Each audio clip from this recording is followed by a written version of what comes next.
You're watching On Demand. Please check the closing time before trying to vote or enter any competition or other interactivity in this programme, as it may not count and you may still be charged.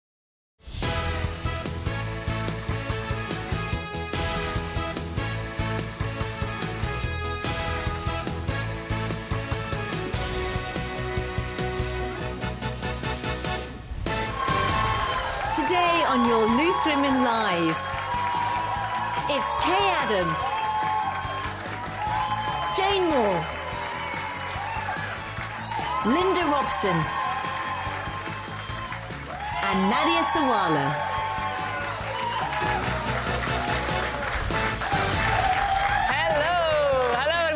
To your Thursday Loose Women. You're looking very official today, Linda, aren't you? Yes. I'm suited and booted. Well, you're not booted anyway. More of that later. Have you got a job interview? I don't know. I'll find out after this. Coming up. Wonderful, wonderful, wonderful woman. Great to act with, and I cried when she left. We'll be exclusively revealing the moment that Corrie co-stars and best friends Barbara Knox and Thelma Barlow reunite, and asking how much do you value the friendships in your life.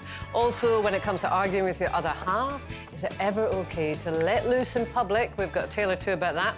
And we've got not one, but two star-studded guests stopping by. Strictly Shirley Ballas and Eddie Izzard. We'll be revealing all about their new thrilling projects later on in the show. I'm very good at rolling my R's. Now... You're proud of yourself? I am! Thrilling! Now, in a new interview, Hollywood star Jada Pinkett Smith has made a revelation, a shocking revelation, that she and Will Smith have secretly been separated since 2016. 7 years. I know. But they have been keeping up appearances for the sake of their marriage for those 7 years. So I guess my question is, I feel like you're a straight talker. I am. Except you're not sometimes. Yeah. So why do that? Like, what was the reason? I think just not being ready yet. Still trying to figure out between the two of us how to be in partnership, right? And in regards to how do we present that to people, you know? And we hadn't figured that out.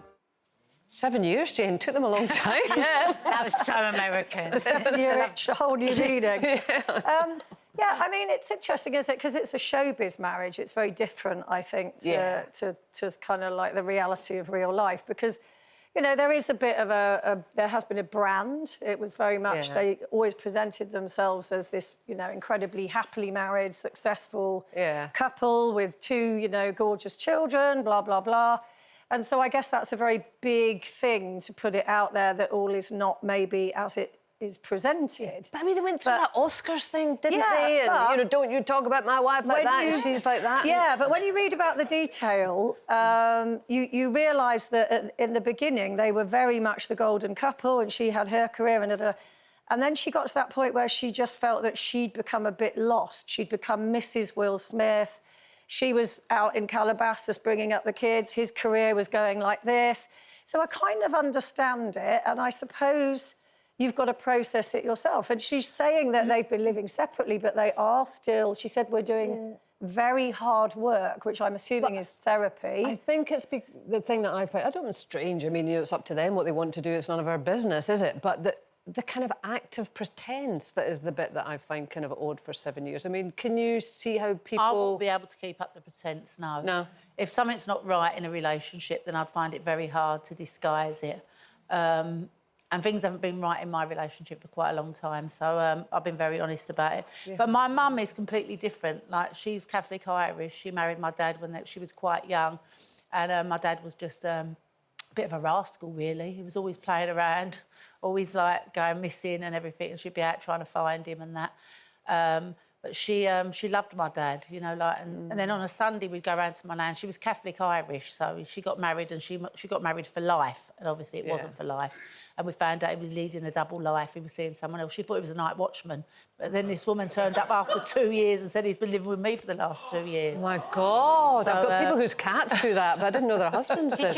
Yeah, they did. Was it important to her that she kept up a pretence, though, to Yeah. the world that their marriage was So on a good? Sunday we'd go round to my nan's house. She lived like 5 minutes from us, and we'd go round, and she'd go, "Don't tell your nan, don't tell like my mum, don't tell my mum that he's been out every night again this week." So we'd go round there, my nan would go, "What's your dad been up to?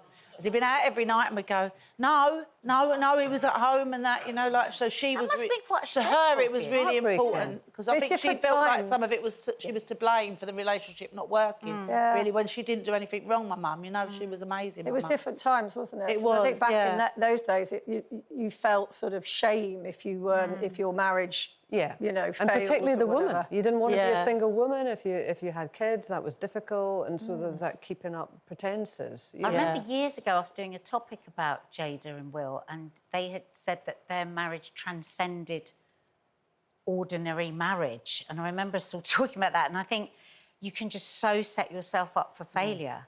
Yeah. So I think if you pretend, I mean, I'm not saying they do, but if you put out this image, and I think, you know, again, to go to social media, there's so much of this, like, you know, relationship goals, hashtag.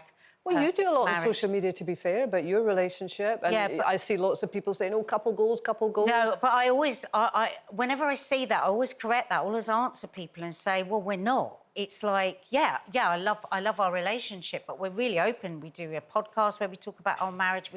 I've had grueling conversations with Mark that have gone out on our podcast or on our YouTube channel, and and one of the reasons we do that is because it's very cathartic for us, but also I really, really can't bear this idea that anybody thinks that it's perfect, because there is no such thing. No. Yeah. Don't aspire to perfection. Aspire to communicate enough that you can get through. That's what I say. And maybe that's the way forward, being kind of like openly honest as you go along, because then you look at Jada Pinkett and Will Smith, it's almost like there's been this pressure cooker building up To be behind the perfect. scenes. Yeah. And if you look at the Beckhams documentary, which I really enjoyed, Yeah, me too. yeah. there was a period of time when clearly their marriage was in crisis, but they didn't say that it was. They worked it out between them. And then you look at them now and you see that they've come out of the other side and they're very strong. The other thing is what you do in public, though. I mean, just if you've had a real row before you go out, or you have a row when you go out, do you sit there like that and sort of smile, you know, if you're with friends or whatever, or do you just let it rip? What I love is being in a restaurant next to a couple that are having an argument. You just should end go up, and you they're end up cutting not the meat having like your own that. conversation. You're just like that going. You should go out when me and Mark, I'll let you know next time me and Mark, because something happens, because Mark doesn't drink, and then I sometimes accidentally have 2 quick cocktails before we've gone to the...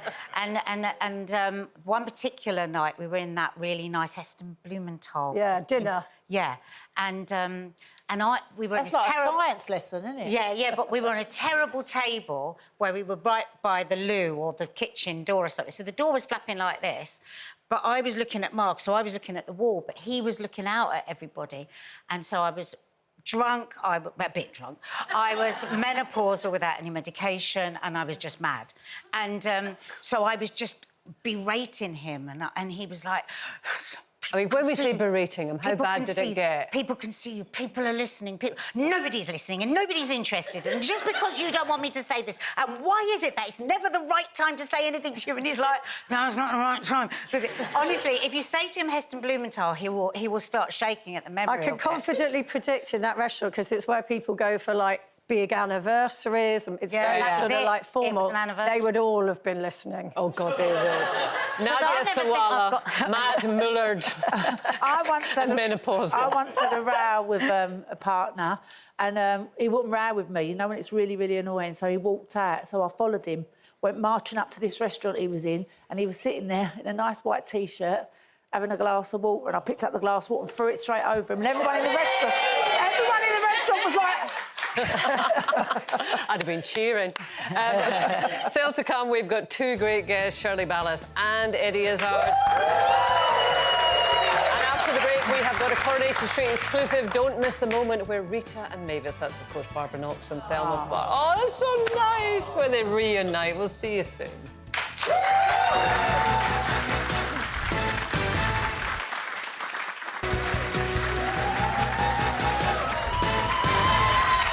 Welcome back. Still to come, we have got two great guests for you. Comedy legend Eddie Izzard and Strictly's head judge Shirley Ballas will be here. But it's competition time now. Your chance to win £1 million. Laura Hamilton has all the details. It's the biggest prize of the year.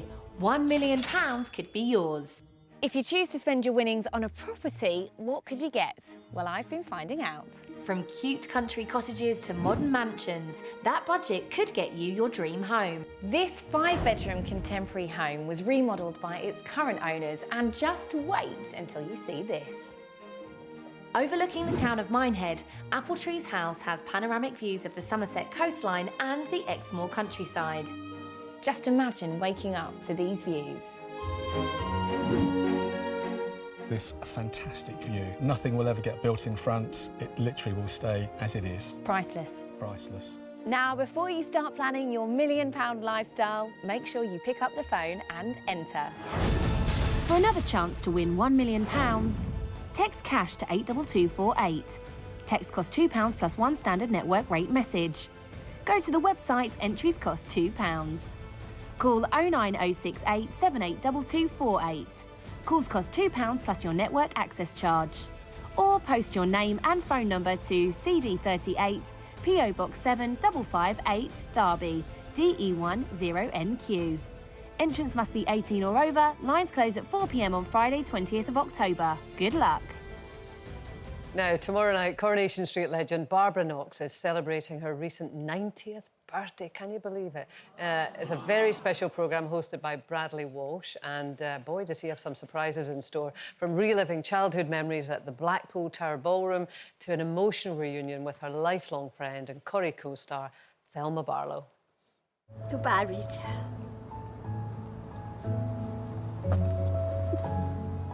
Wonderful, wonderful, wonderful woman. Great to act with, and I cried when she left. I'll ring you. You better. I do hope you'll be happy. I hope you will be too. That history, you can't just write it and just cast two actors. This goes beyond that. Weren't we fortunate to meet each other? It's like fate, isn't it? It's just one of those lovely things. No matter how long between when we don't see each other, it's just... Oh, just the same. Back just on the track, same. isn't it? Yes, absolutely. A mark of true friendship. Oh, we're handing the tissues round in the audience. You know what's going on. That really made me think of my mum and dad. Yeah. I mean, they loved Coronation Street. They would remember you taping it on into VHS. My mum used to have a pile of VHSs. You know, that's Mondays, that's Wednesdays, that's whatever. And I mean, they're just the golden period, weren't they? Yeah, they really are. Incredible. Yeah. It's so lovely to see them after all these years. They look exactly the same, They do, don't they? Yeah, and they've just... It's only us that have changed. Yeah, I remember because those were the days when we used to sit as a family and watch it. Yeah. And we'd get loads of chocolate. We'd actually get chocolate to sit and watch. Well, there was only 3 channels Coronation. as well, weren't there, back in the day? All right, Linda. But the way that they click back in, and they both said there, it's just like, you know, because they obviously haven't seen each other for a long time. And, like, when I think back to, well, a very dear friend of mine, my school friend, I mean, I hardly see Judith, but, you know, if she walked in here right now, it would be like no time had passed at all. Yeah. And it's funny because I almost feel like I know her a bit because you talk about her quite a lot. How long is it since fabric you of my last life. saw her, though, and physically saw her? I don't know. Well, actually, you've got the farty chair, by the way. I have got the party chair. It's not me, it's the stool, I promise you. Every time I turn round, I hope it's a chair, or else you've got a very bad tummy. It's the chair. Well, no, I saw her at a wedding of school friends or daughters of school friends last June, but then probably hadn't seen her for a few years before that. Yeah, that's what I mean. So you didn't make that arrangement with her. You saw her at somebody else's wedding. So for me... You're going to tell me she's not a proper friend? Don't you dare, Jen. Of course she is. For me, I think, you know, you have friends that you went to school with and that you see occasionally, and you have that great sort of time of your life that you can reminisce about. But for me, like, friendship group, i.e. the people that you see and you make an effort to keep in touch with, those are your proper friends. Oh. I don't agree. I mean, I've got people I see regularly that I don't like. Yeah, sorry about that. Stuck with us. Well, no, it's interesting, isn't it? For me, once somebody has kind of entered my friend zone, right, they never leave it. Yeah. They never leave it, you know. But if you don't see somebody for years and years and years, that's just a word. No, so I don't see my brother for months on end. He's still my brother. You know, I mean... You don't have to see him all the time. The relationship has been cemented. If a relationship has been cemented, it's... You don't... But if you were in a relationship with somebody and you said, I haven't seen them for years... That's slightly different. Well, it's not, because it's friendship. So it's the same thing that you need to... I think you think my ship has sunk? No, I'm just trying to make the distinction between someone that's a friend, you know, where you kind of casually go, yeah, they're a friend, I know them, and a friend. But I think... Well, Judith is a friend. But don't you think friendship, like when somebody says they're in love, everyone has their own definition of it? Yeah. So your definitions are just very different. What's your definition? My definition is a kind of both of yours, because once somebody has gone into my heart, they will stay there. I mean, I've got friends from years ago that I don't see, or I might occasionally see, but I would never move from calling them a friend to just somebody I know or an acquaintance. Or you used to know. Or I used to know. They are still a friend. But are I they know a what friend Jane means. or a friend? I would say that you three are friends because we've all worked together. Be careful, he might kick something off between these two. No, because we've all been working together for over 20 years. Yeah, we're all friends. Yeah. I mean, what is your definition of a friend? Well, I would say my definition of a friend is Pauline Quirk, because we've been best friends since we were 10 years old. Yeah. So we went to the same primary school together. We did everything together. So obviously we did Birds of a Feather together, but before that we were just like really good friends. But then you've had periods of time that you haven't seen each other that much. because she runs her academies now and I'm always working. We've been away touring and everything, so I haven't seen her, but I have spoken to her on the phone. And she's still a friend. She's still a best friend. She's spoken to her. We've got so much history together. We've been there when our children have been born. We've been there when our kids have got married. So We've your been there when my definition mum of died history, and her then? mum died. It's like history. Yeah. We've got so much history together. So even if I don't see her for a little while, I know that she's always going to be my best friend. She's the nearest thing to a sister. I've already got two sisters, but she is like another sister. But if something happened to you now... Yeah. Well, she's not letting it go. She's not letting this go. And I'm just trying to make a distinction between a friend, Yeah. a friend, yeah, I've got a friend, yeah, you're a friend, yeah, you're a friend, yeah, you're a friend, and a friend. So, like, if something happened to you now, who would you ring? Oh, well, I'd ring my family first, and then they'd probably ring Pauline and everyone else to tell them if something weren't right with me or whatever. So, yeah, but... Well, no, not necessarily it has to be right. It could be good news or whatever. Have you got, like...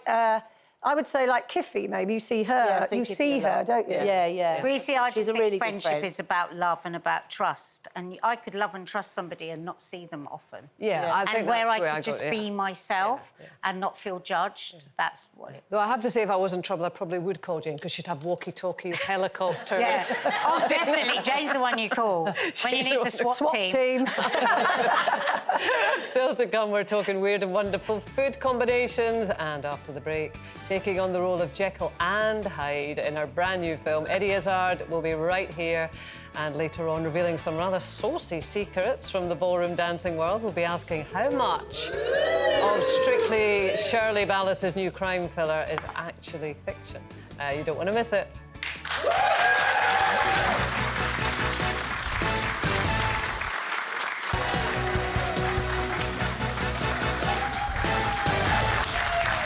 Welcome back to your Thursday Loose Women Live. I've fallen out with Jane Moore. But anyway, keeping you company this lunchtime, it's Linda Robson, Nadia Sawala, my great friend Jane Moore, and me, Kay Adams.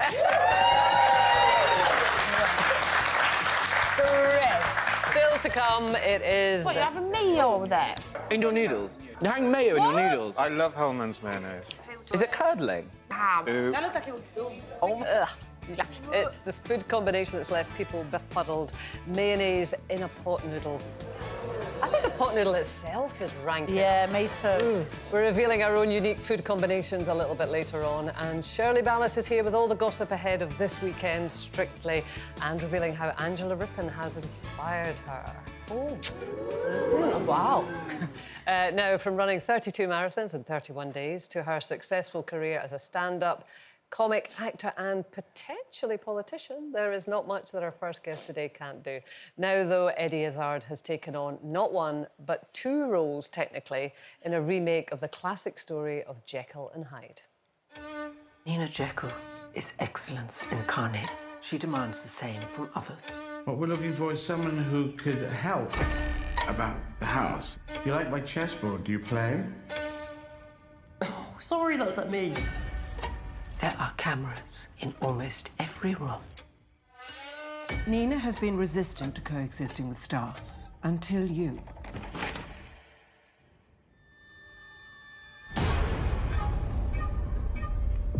I think you're working for Nina Jekyll. We're all alone up there. I have a daughter, and to see her, I need this job. You forgot Nina's meds. There's a real tension there, isn't it? Here to tell us about her new film, Dr. Jekyll, please welcome Eddie Izzard.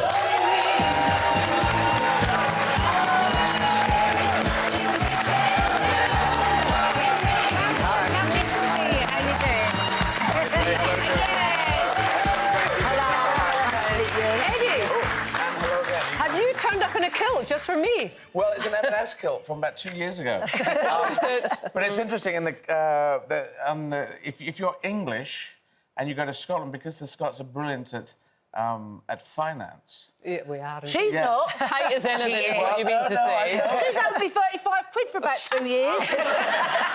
Very good at finance. So 21st century kilts.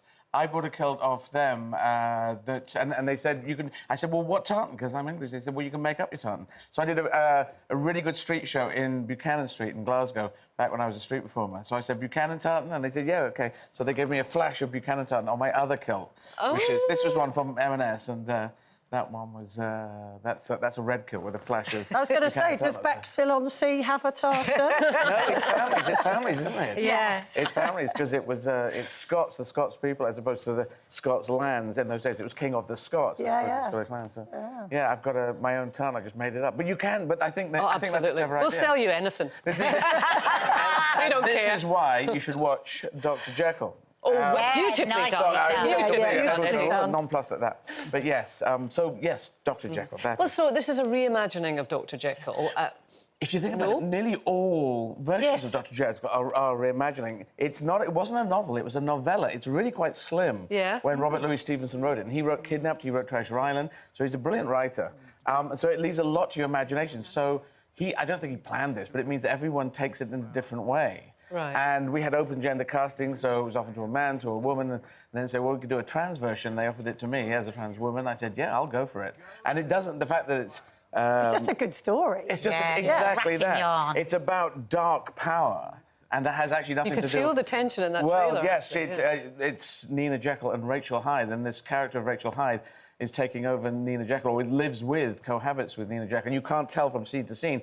I do not change at all, but you can't tell from scene to scene who is actually driving the body and the mind. Quite a difficult role, I would imagine, then. It is, but it's also quite fun to play, to be in the middle of a scene and actually not quite sure where you are in which character you're playing, because they are sides with each other, and it is the dark power that drives it through until Rachel Hyde really comes and takes over. Are you feeling more comfortable with dramatic roles now? Because obviously you are a very good actor, but back in the day, there was a period of time where you wanted to do it, but you didn't quite feel that you were serious enough? Well, no, it was... I got an acting agent in 1993 So how many years ago is that? It's almost 30 years ago. So I've done, you know, Victorian Abdul with Judi Dench and 6 Minutes to Midnight and Ocean's 12, Ocean's 10. And I'm about to do Hamlet in January in New York. And so I've done a lot of dramatic roles, but not everyone. People, I mean, maybe comedy's more grabbable. People say, I see you more in the comedy area. But this is a dramatic role, which has occasional twists of dark comedy in it. But the bottom line of drama is to be truthful. And the bottom line of comedy is to be funny. And they have different bottom lines. And sometimes you can get those confused. If people move from comedy into drama, you can get it mixed up. But and what do you prefer? The drama or the comedy? Yeah. I prefer drama because the attention to detail in film drama is intense. It's a lot more money. They compose scenes beautifully. Whereas in comedy, you're getting a 2-shot, a 3-shot, get the comedy in the frame and then move on. Quite often the backdrop is not that elaborate. And I love films. I broke into Pinewood Studios when I was 15. So I wanted to be in films forever, and I have done many, many films now. And so... You've got so many exciting projects going on, and I know you're going back on tour, your stand-up tour, the Remix tour. But, of course, you're going to stand to try and represent... the Labour Party. The Labour Party in Brighton. Pavilion, yep. So, presumably, all the showbiz stuff would go out the window. Just like Glenda Jackson, my whole career will go into hibernation. No? And then Glenda Jackson, 23 years in politics, came straight back out, King Lear, open gender casting again there. And then she went off to 3 Tall Women and Broadway. And it's because she had a very high level of critical acclaim for her work, rather than star power. You know, if you look very gorgeous, man or woman, then those looks can fade if you went into politics for a time, and then later on they say, oh yes, you used to be that person. But Glenda Jackson, 2 Oscars, brilliant actor, and over 23 years. As soon as she came out and said, I'm going to do King Lear, people said, fine, and you're going to be a woman playing a man, fine, go for it. And she, you know, and she's just done her most. She unfortunately just passed away. A brilliant actor, but she's done the film The Great Escaper, just coming out. Yeah. And that looks, I'm really... Which is getting rave reviews. Yes. So, I mean, sorry, no, it's gone. Is it partly a curse, being a polymath? Because you can do... As I was reading about you this month, you're so extraordinary, all the different things you're so good at. It is in a way, because people will say... Well, the first one I got known for was comedy. So they say, well, you're just comedy, aren't you? And... all it is remember when we were teenagers? Yeah, there was a range of things. How old are you in there? We all stay 22 in there. But when we were teenagers, we said, oh, I might do this, or I might do that, I might do that. I've just decided to push them all up. Yeah. But politics is all-consuming. And obviously, Sheffield, you went... I tried in Sheffield to get selected, and I came second. But now this is your patch, isn't it? Well, yeah, so my career started... I went to university in Sheffield, and my whole career started in Sheffield. So that was my link to Sheffield, and it was a great, hard-fought campaign, very good training for me, and now Sussex, East Sussex, Brighton is in East Sussex. And how are you finding it? Are you going out and about yet? Because obviously it's big shoes to fill, isn't it, Caroline Lucas? Caroline Lucas done amazing work. She has a 20,000 majority. It's going. If I get selected for the Labour Party, then that's a huge majority to pull over. But the wind in the sails of the Labour Party is very good at the moment. It's a brutal world, though, Ed. It is a brutal world. But otherwise, we're leaving it to crazy people like Boris Johnson and Donald Trump. And I don't want to leave the political world to that stage. But you will have to give up all those other things that you love so much. I just can't imagine how you do that.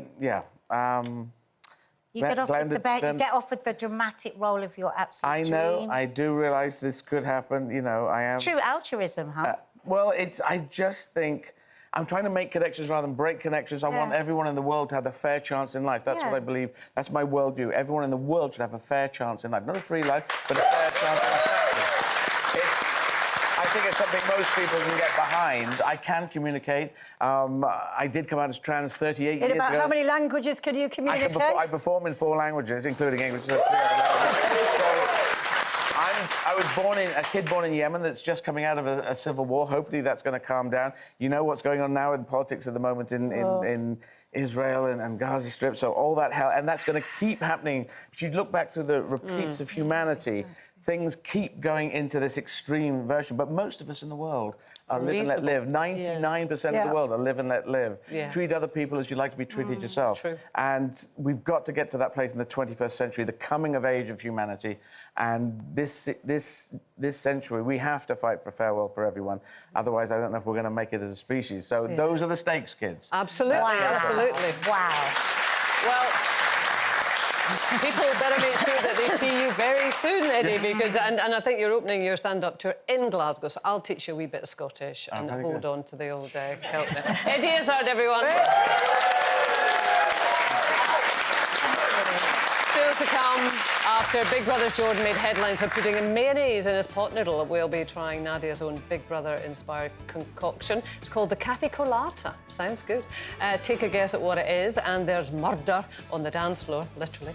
Strictly head judge Shirley Ballas is going to be here, telling us about her debut whodunit and revealing the side of ballroom dancing we never get to see. We'll see you soon. But you better not kill the groove. Hey, hey, hey, it's murder on the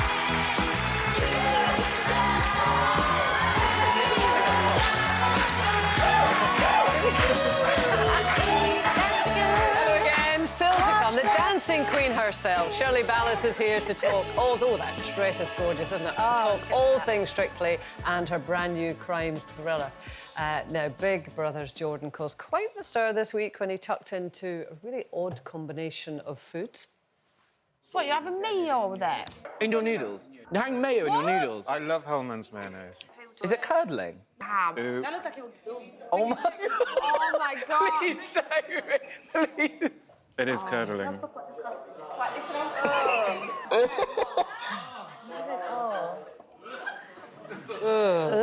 To be honest, I'm horrified enough by the pot noodle. I don't even know Yeah. what it is. I can't believe, what is it, day 4, and they're already desperate Day for new... 4. Day 4. Because when I was in Big Brother, and we were quite a way through, and we were desperate for a night out. So Perez did this whole thing. We're going to go to a cocktail bar. We're going to have a cafe colada. And the two of us... A what? A cafe colada. Is that a real thing? Well, no, it's not.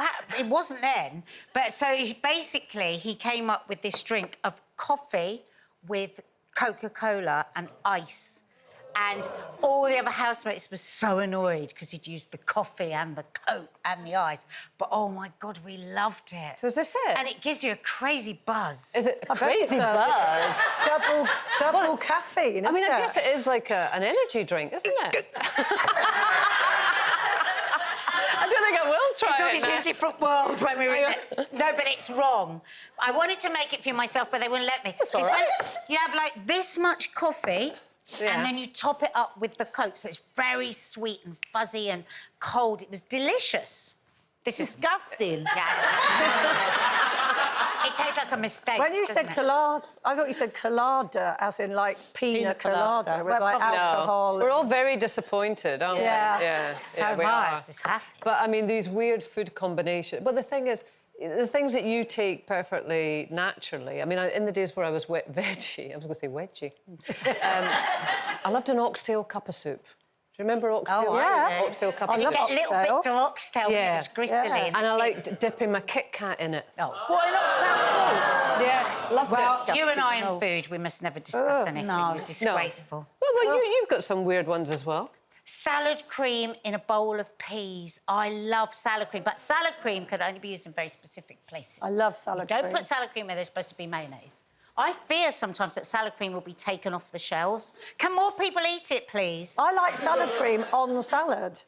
Really? Yeah, I love it. Sometimes, if you go for a real old-fashioned English Because it's vinegary. salad. It's vinegary. Yeah. I'm not a fan of mayo. I like the And I love fish fingers. fruitcake with cheese, which, if you're from up north, you probably go, yeah, Yeah. that's normal. But down south, a lot of people go, oh, my God, what are you doing? Yum. Love that. I'd eat that. What about you? I used to like sugar sandwiches. Oh, When I had a yeah. hangover, I'd have sugar, bread and butter and sugar, or Yeah. sometimes crisp sandwiches. Remember, Oh, I we used to have loved a crisp sandwiches? sandwich. And Oh, I love my. bran sauce as well. So Yeah. beans on toast and then bran sauce all over it. And even bran sauce on me roast dinner as well. Oh, I used to like brown sauce on roast beef sandwiches. Oh, I'm starving now. I like cos lettuce, and you just fill it like that with salad cream. And then Why just didn't you chunk bring us that instead of this mug? Because I'm going to make you another. There's no Coke in it. I know, I mean, what kind of friend are you? Shirley Ballas is here in just a moment. First, though, it's competition time again. Your chance to win £1 million. Laura Hamilton has the details. Where would £1 million take you? Our survey showed nearly half of the people asked would buy a new house if they won our jackpot. Imagine how your life could change if you won that amount of money. I'm up in Scotland getting some ideas on what you could buy property-wise. This classic Georgian home sits in 4 acres of stunning Scottish countryside.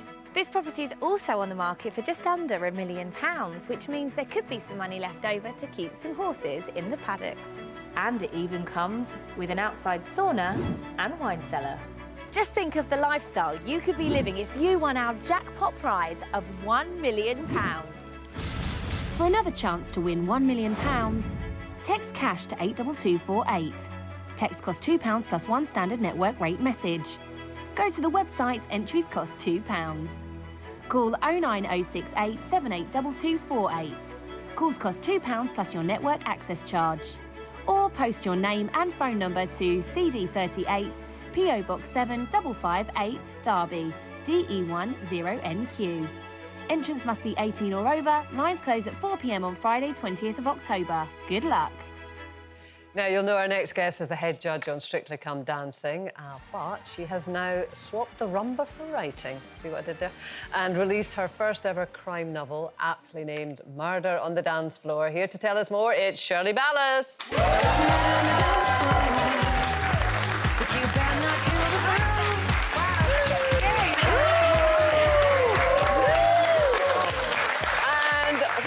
Of sunshine you are today, A little Shirley. sunshine with the weather today. I know. Listen, I have the book here, but to be honest, I'm surprised that you sat down long enough to write a book. Well, I love writing. I'm a letter writer. I don't like text messages, things like that. So when I wrote my autobiography, I couldn't fit everything into that autobiography. They were saying, can't say that story, can't say that story. So Mum and I thought, what a lovely way to do it in a fiction book. Right. So with this sex, lies, intrigue, murder, a little bottom slapping, you know, 1 or 2 things like that, it would be lovely to write stories throughout the 50 years of me being around. Some pretty raunchy stuff there, though, and you said Mum and I. Has this passed the mum test, some of the... Well, I gave it to my mum to read. She read it overnight in her room, and as I got up to go for a tinkle, I could hear in her room, oh, my goodness, Shirley, you can't say that. Oh, dear. I pressed my ear against the door. I thought, it's my 86-year-old mother having an orgasm. Is she enjoying my book that much? And the next morning she came down, she goes, well, I thought the book was marvellous, except for the ending, darling. You're going to have to re-look at that. So she helped me with the ending of it. But she knows the characters in it, she knows everything about the book, so she loved it. Is it based on real characters? Huh? Is it based on real characters? I will say that if you've read my autobiography, you may be able to guess a few of the characters in the book. I play Lily, just so you know. Lovely affair with Javier, you know.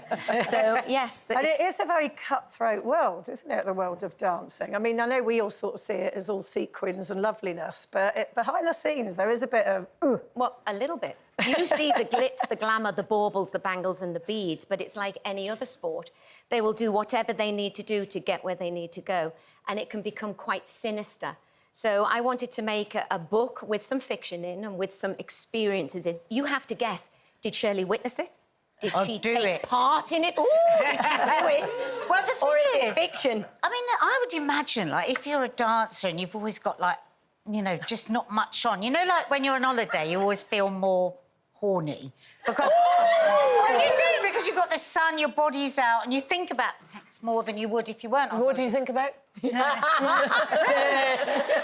I would imagine it's because you're just, like, always just all entwined. For goodness sake, it's lunchtime.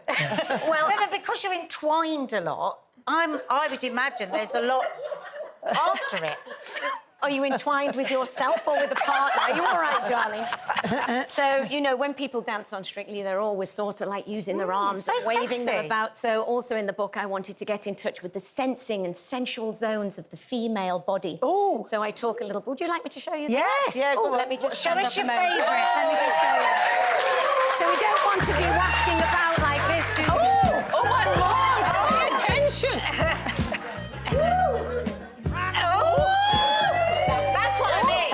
What I mean. Go on, Nadia, join Shirley. You're not going to go over and trumpet, are you?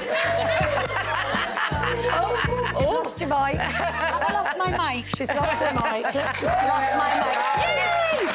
Let me just stick it back on for you. Oh, I like a bit To of be stick honest, on. Shirley, we weren't listening to what you were saying when we were watching what you were doing. We didn't need the microphone at that point. But Oh, so my is there Lord. lots of sauce in the book? Because let's face it, sauce sells it. Well, you know, I mean, we've had people who've got married on Strictly, haven't we? We've had all sorts of this going on. And in my industry, you know, there's always a story. It's ongoing. I think it'll be ongoing till the day I die, whether it's drama or politics or this or that. So it's quite juicy. Is that why you love it so much? I mean, you're a fabulous dancer and you love dance, but is it all of that around it that makes you love it so Well, much? from age 7, I have to say I fall in love with the music first and the movement of the body first, and this just happens to come along with it. Yeah. So it's been lovely to be able to write something that feels kind of like therapeutic in a way. Yeah. That you can And you've sort written a of share. second one already, right? Dance to the Death, darling. Oh, my word. Dance to the Death, coming out next year. So that should be lovely. And the cover of the book, your family have been quite involved in this. Your mum didn't like the end, your son didn't like the front, so you changed the cover, right? Well, actually, the cover now is really beautiful. When I first showed it to my son, he said it was very Sunday school. So he helped me. That's the world champion, the current world champion. I taught Andra for many, many years, so we put her in a lovely position. My son showed her what position, and then we got her and her lovely husband to do the front cover. It's very raised. It's lovely to touch. Blackpool. It's very Blackpool. It's the tower. It's the fireworks. It's everything I love about Blackpool. Blackpool And are you Fireworks. still loving Strictly, the show? Well, what can I say about this year? You know, magic is in the mix, and the BBC were able to put together such a marvellous mix of people. I'm a little bit nervous about this week because they are all fantastic, and we're going to have to start losing people that are somebody's favourite. So, as I say every year, please vote. Make my job a little bit easier. I don't want to send people home, but if you put them in the bottom two, I have no choice. And who's the one to watch this year? Who do you reckon's going to do really, really well? Well, I wouldn't like to point anybody out because that leaderboard has been up and down, and we're only on week 4. You know, 1 minute it was Leighton at the top, then he was in the middle of the pack, then somebody else took the top and the lower half. So I think it could be anybody's this year, actually. Yeah, really, and ultimately really it is could. the public, because you, as you just said, you judge on the final 2, really, and it's Correct. it's who puts them there. But And they get to pick the winner in the final. Yeah, That's the thing. mentioning Mark, you're about to become a grandma. Glam Mark. It's quite imminent.